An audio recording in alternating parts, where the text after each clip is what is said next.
Hi, my name is Mark, one of the pastors here at Trillium. I was going through the mall last weekend, and it wasn't super busy because the weather had been a little snowy outside, but there was quite a few people in there. And I was walking through, and I crossed over, and I came in front of a woman in a wheelchair. And she says to me, "Watch where you're going!" And in that moment, I really felt attacked by her. I guess she felt attacked by me because maybe I had crossed her path in a way that didn't show any respect to her, didn't acknowledge her existence, or something was going on there that she took offense at, and she really made me know about it. And of course, when we feel attacked in life, we are often justified to attack back. In fact, that almost seems a basic reflex, a Pavlovian response. And I have to say that in that moment, I recognized that her experience of me was one of attack. And of course, as they say, when we're attacked, we often respond back with an attack. It's almost an invitation to. And I have to admit in that moment, I didn't respond to her in the way I would have liked to have. I met attack with attack. I've been training myself to try to break out of this attack world that I see ourselves in. This world of attack seems to loop around and around and around. We see it in families, we see it in our work environments, we see it in politics, we see it on social media. The attack world is unleashed on social media. And yet it's still the same kind of attack, I think, that we would have experienced if we had lived 2,000, 3,000, 5,000 years ago. It's the same thing in its essence. And we live in this attack world that keeps going around and around and around. Bible says we're actually caught up in a prison of our own thinking. We're stuck in a prison. We're living in the dark shadows of our prison, and we have a hard time leaving. Isaiah the prophet had a vision of people walking in darkness, a people who had been essentially abused by the world through violence and attack. They'd come to a place in life where their experience was their prison. They didn't think there was a way of expanding or going beyond this attack world. And then all of a sudden, the light shone in.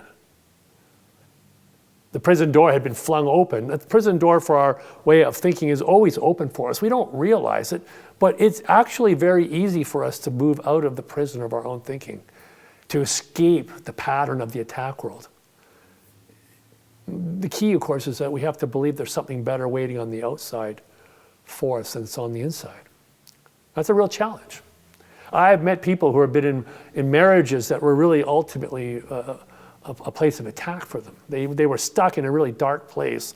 It was a prison sentence for them, and yet they had a hard time leaving these relationships because at the core of it, they told me, they didn't believe there was anything better on the outside waiting for them. When we leave the attack world of our thinking, when we let go of this whole pattern of thinking, we have to believe first that there's something better waiting for us. In that vision from the Old Testament that Isaiah had, he had this vision of the light of God shining in on the dark prison cell of our experience. And it was in that light shining in that an invitation was given to a people to step out of the darkness and into the light. There was a celebration of the ending of the attack world. The vision was of one where the patterns of the attack world were put to an end.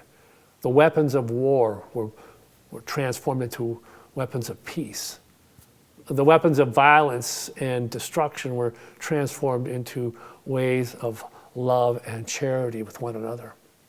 And there's this invitation, one of the visions that Isaiah has, of climbing the mountain of God, coming to know God's ways for life, which is love, and learning about our own purposes for life, which is love too. And when this invitation is fulfilled, we come to a different way of seeing life. It's what I've been training for in my life. It's what I train for over and over again, to meet the attacks of others with love instead of a reprisal with my own attack back. So far, as you can see, I'm only partially successful, but I really believe in my heart that the invitation to step out of the darkness of this attack world and into the light of God's perfect love and peace is the invitation that really honors that which is most important inside of me. And I commit myself to continually moving along the path of love so that one day when someone attacks me in a mall, all I will have for them is my hands opened with love.